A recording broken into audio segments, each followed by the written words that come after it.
by calling the chairperson of the first respondent to testify in her personal capacity through the process of subpoena and be treated as an adverse witness. In that application, counsel for the petitioner submitted that he was invoking the inherent jurisdiction of the court on account of there being no specific rule of court to support the application being urged on the court. In his supporting documentation, it was the position of counsel for the petitioner that the chairperson of the first respondent had sworn to affidavits in which he had made the positions to the effect that he would be available for cross-examination. According to counsel for petitioner, these were the positions or notes which the chairperson of the first respondent ought to be bound by. He submitted that in law, the statement that he was available for cross-examination was to be conclusively presumed against her under Section 26 of the Evidence Act 1975 NRCD 323, and this should form the basis on which the court should order her to testify as a witness for the petitioner. He submitted further that it was the intention of petitioner to call her as an adverse witness pursuant to Section 72 of the Evidence Act. Counsel for petitioner failed to indicate to the court the nature of the subpoena he intended to issue and what kind of testimony exactly he was expecting the chairperson of first respondent to bring to his aid in her personal capacity. It must be understood that under Order 38 Rule 10 Sub 1, the writ of subpoena a party may issue to invite a witness may be a subpoena ad testificandum to compel the witness to testify, or ad tecum to compel the party to produce documents in support of the party's case. Counsel for petitioner variously said that the chairperson of EC is to testify to the court on the truths behind the errors that the petitioner has outlined from her declaration in his petition, and also to account for how she conducted her constitutional duty as a returning officer for the presidential elections, particularly with the final collation of voting returns resulting in the Form 13 and the CI 127. This application to reopen his case for the sole purpose of issuing a subpoena to the chairperson of the first respondent to appear and testify as an adverse witness for the petitioner after all the parties had closed their cases was dismissed because the court in its ruling and the review clarified that the application was not supported by any law or settled practice. As a policy court and the court whose decision must be followed by all courts, we set out in our decision of 16th February 2021 the settled boundaries that every court must comply with if called upon to exercise their discretion and allow a party to reopen their case for the admission of new evidence. They are in two broad areas as follows. One, would the evidence, if it had been presented during the trial, have had any influence on the result? Two, could the evidence have been obtained before or during the trial by the exercise of reasonable diligence? The review jurisdiction of the Supreme Court is properly invoked under Rule 54 of the Supreme Court Rules 1996 CI 16 and requires the satisfaction of two grounds. A, exceptional circumstances which have resulted in miscarriage of justice. B, discovery of new and important matter or evidence which after the exercise of due diligence was not within the applicant's knowledge or could not be produced by him at the time that the decision was given. Counsel for petitioner has asserted that it amounts to a fundamental error for this court to A, fail to find that the first respondent depositions about being available for cross-examination should be conclusively presumed against her, such that she should be compelled to testify as a witness of the petitioner. He urges that this failure to properly construe Section 26 of NRCD 323 is a fundamental error of law. He also urges that this court's construction of adverse witness by relying on the definition contained in Black's Law Dictionary instead of Section 72 of Evidence Act constitutes another fundamental error.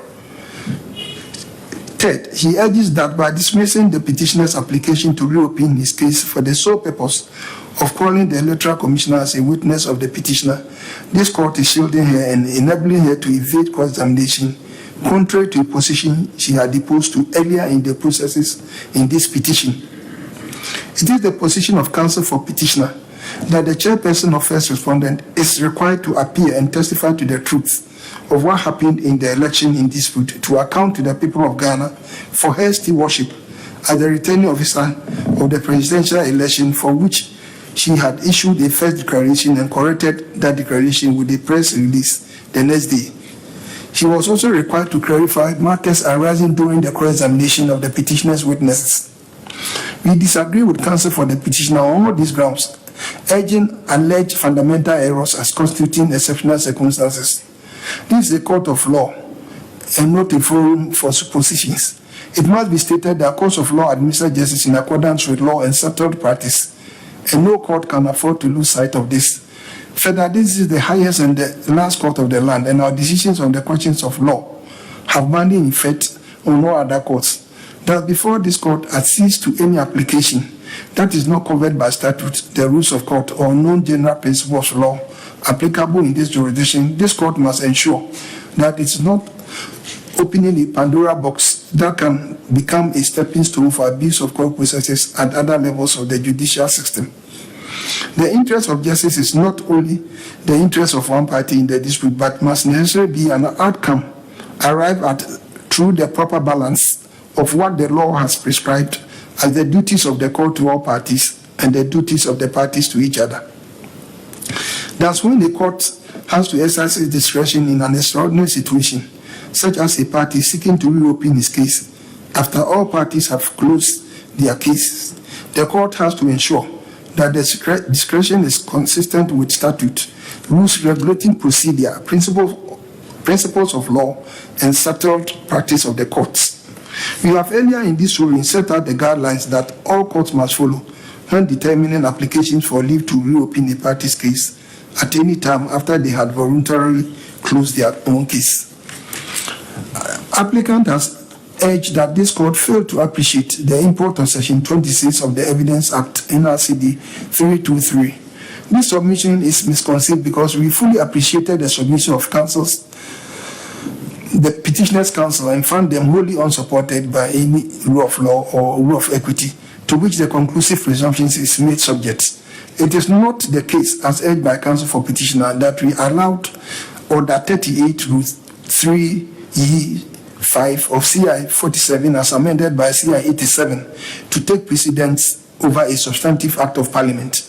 The Supreme Court reviewed the legal principles on the equitable doctrine of promissory estoppel that has been captured in Section 26 of the Evidence Act in the case of Clipper Leasing Corporation versus AG and Ghana Airways in liquidation, 2016, 100 GM, 1 Supreme Court. The holding of the court clarifies that for a statement to constitute conclusive presumption, it must be a statement of fact, and it must be clear, unequivocal, unambiguous, and unconditional. The promissor must have intended the promisee to act upon it, and the promisee must show that he acted on it and altered his position. Further, all the circumstances of the case will be taken into account in granting relief, and the usual maxims of equity will apply. From this premise, the first question to ask when the party alleges that a statement must be conclusively presumed against the maker of the statement is, was the promise clear, unequivocal, unambiguous, and unconditional? Was the promise and the context of the promise such that the promissor intended the promisee to act upon it? Did the promisee show that he acted on it and altered his position? In the context of the case before us, we are satisfied that the depositions in issue cannot satisfy the minimum threshold of being clear, unequivocal, unambiguous, and unconditional undertakings of the first respondent hearing to defend itself in this suit. At the time the depositions were made, the first respondent had already given notice in its answer that it considered the suit as disclosing no reasonable course of action and had gone on to file its submissions with respect to that position. All three parties had filed their submissions on this point. We found this to be the most determinative factor, that these depositions cannot be construed as clear and unambiguous undertakings that could give rise to a conclusive presumption that the first respondent will be defending itself in this suit. Again, the depositions were made by the chairperson of the first respondent as a representative of a party in this suit, and not in her personal capacity as a party in the suit. The decision whether or not to testify in the suit could only be that of the commission and not hers. The decision whether or not to personally testify on behalf of the first respondent commission is also not available to the chairperson because he's not a party to this suit. Further, cross-examination is only possible if there is examination in chief. Thus, if the first respondent, which is an organization, decided after the petitioner closed his case not to defend itself, the statements made as part of an affidavit in opposition indicating the options the petitioner could exercise if the interrogatories and other applications were disallowed cannot be said to have been unambiguous undertakings to submit either the commission through the chairperson or any other officer to cross-examination in a suit that it had not offered testimony in chief. Counsel for applicant has also urged that this court failed to consider Section 72 of the Evidence Act, but rather relied on the definition in Black Law's Dictionary, and so the ruling and the review was per incuriam. We find no merit in this submission. Black's Law Dictionary is a respected and reputable source book for the bench and legal practitioners.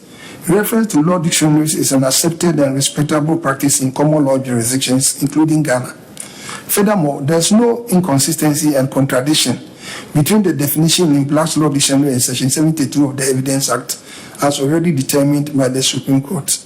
In Re Okan disease, Dodu and another, versus Okan and others, 2003-2004, One Supreme Court of Ghana report, page 582.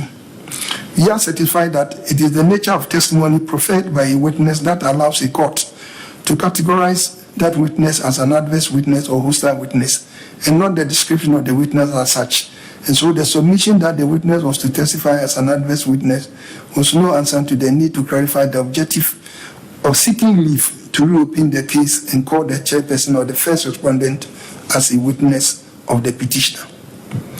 Section 72 of the Evidence Act provides 72(1). Subject to the discretion of the court, in a civil action, a party or a person whose relationship to a party makes his interest substantially the same as a party may be called by any adverse party and examined as if on cross-examination at any time during the presentation of evidence by the party calling the witness. When such a witness is cross-examined by his own lawyer or by a party who is not adverse to the party with whom the witness is related, that examination is to be treated as if it was a re-examination. Clearly, the positive part of the provision in Section 72(1) is the fact that the person who calls such a witness has an interest that is adverse to that of the witness, and he is allowed to cross-examine the party he has called, and not that he merely described the witness as an adverse witness on the application to call the witness. In Re Okan disease, Dodu and another versus Okan and others, Supra, the Supreme Court had the opportunity to review the distinction between an adverse witness and hostile witness. The court was clear that being an adverse or hostile does not arise from the description given by the party who called the witness, but the nature of testimony given by the witness.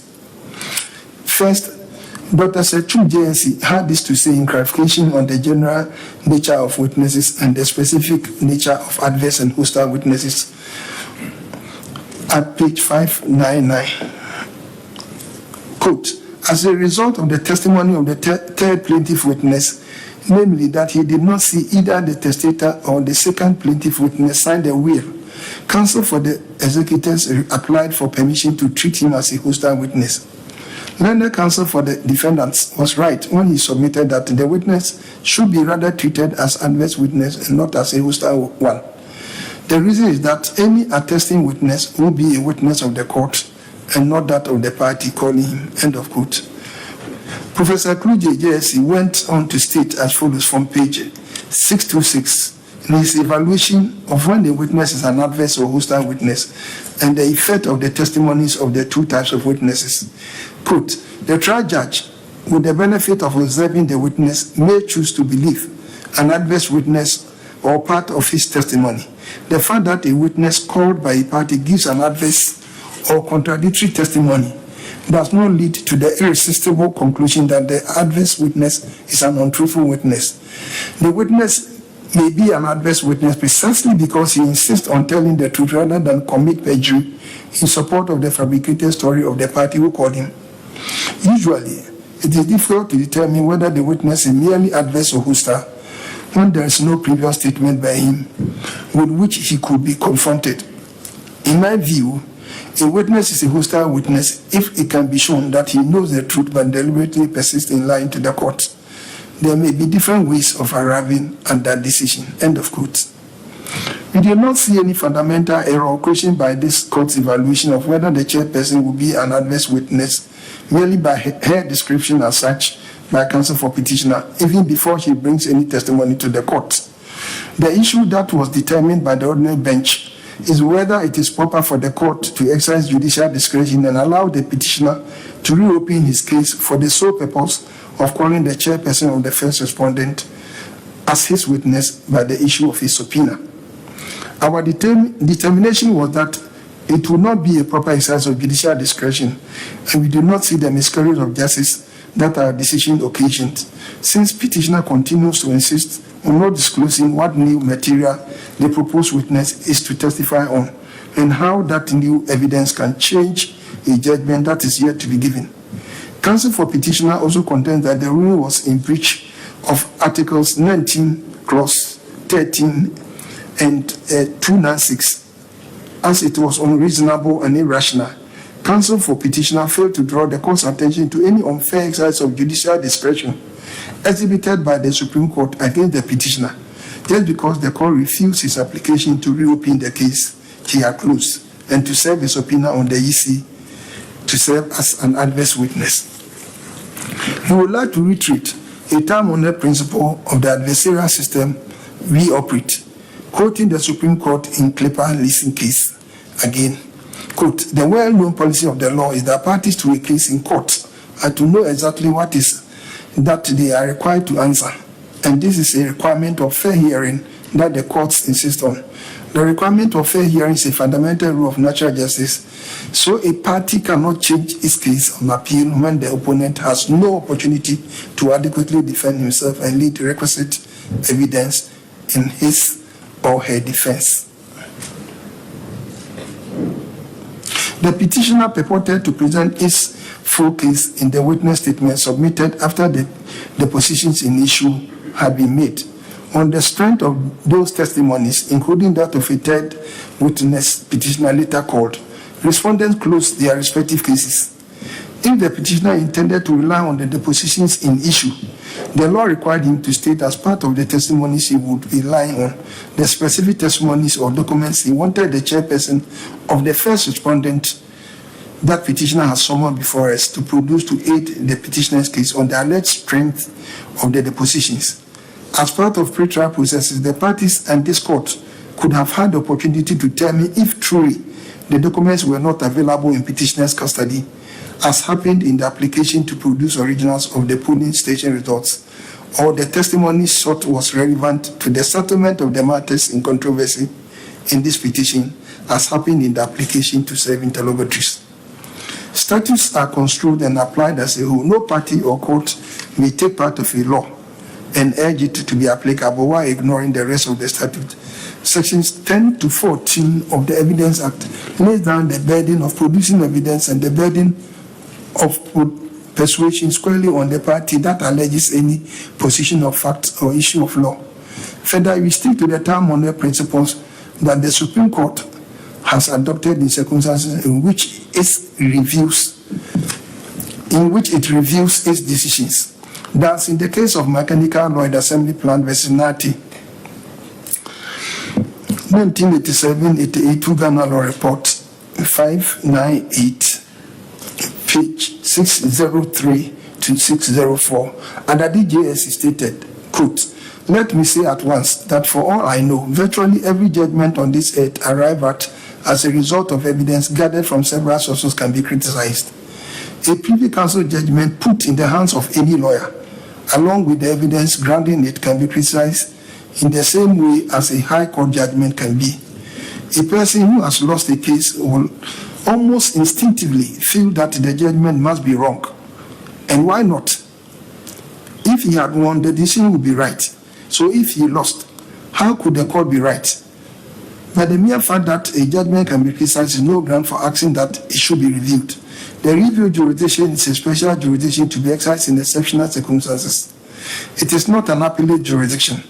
It is a kind of jurisdiction held in reserve to be prayed in aid in exceptional situations when a fundamental and basic error may have inadvertently been committed by the court, which error must have occasioned a gross miscarriage of justice. The review jurisdiction is not intended as a try-on by a party after losing an appeal, nor is it an automatic next step from appeal.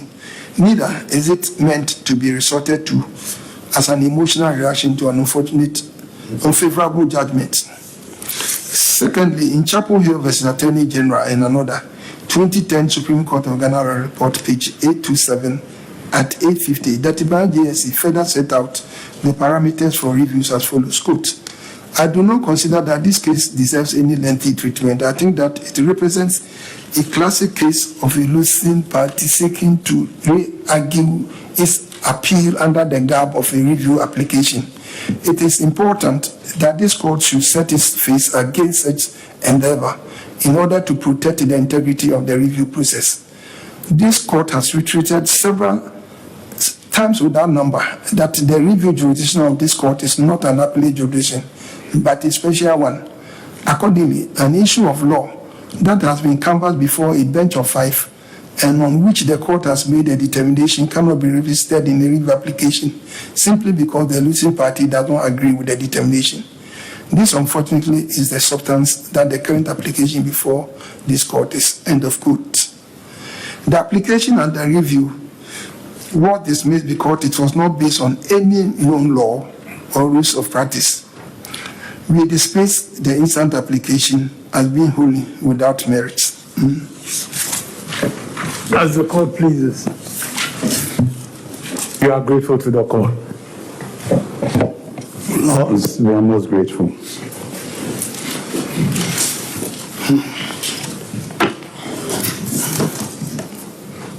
Yeah.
The